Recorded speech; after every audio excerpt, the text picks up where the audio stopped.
All right, this is going to be our conclusion of our shadow work part 3. So if you haven't seen parts 1 and 2, go watch those. So let's see what we have from our light side for our conclusion. What's the outcome of this?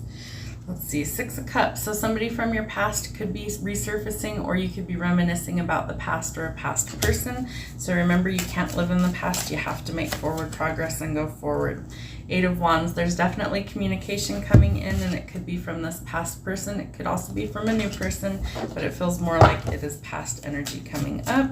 Let's see, 8 of Cups. There's something you need to walk away from, so don't let this past person drag you backwards from your progress. Make sure that if somebody from your past resurfaces and you're not ready to go backwards, or you don't want to go backwards, you have free will, so don't let it drag you down. And it's going to take some courage on your part. This person could be a temptation for you, so make sure you dig deep and you listen to your intuition. If it's telling you don't do it, then pay attention. All right, what else do we have going on from our shadow side for our conclusion?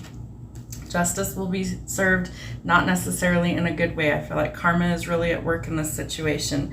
So things might not play out how you want them to. Know that now. Things could go kind of against what you're thinking. So be cautious of what things you're dealing with right now, especially if you're dealing with legal issues. Make sure you're on the up and up. Make sure you're not lying or being deceptive in any way, so things don't go so negative in your favor. What else do we have? There also is some sort of imbalance, and it feels more like it's connected to a person or a situation that you've dealt with before.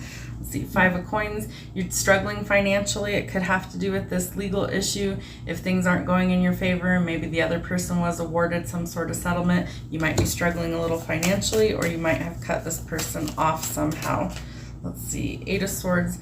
You're overthinking a situation. I feel like it's not as complicated as you make it out to be. You feel trapped, so you need to shift your perspective. Let's see, what else do we have? 2 of Wands. You're at some sort of crossroads, but it's like you're refusing to make a decision, or the decision isn't up to you. It's up to like somebody else, like the courts.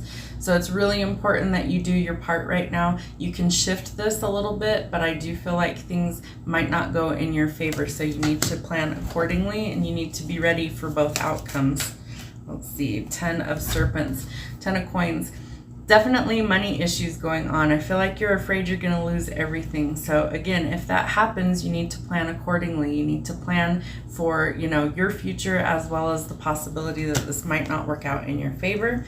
And Chariot, you feel really stuck. There hasn't been forward movement. I think something's coming to completion, but it's still going to take a little while longer before you have the final decision, or before the final decision is made. Just be really careful with how you play things out on your end of things. Make sure that you're doing things honorably and that you aren't doing anything deceptive. That's going to be key for these things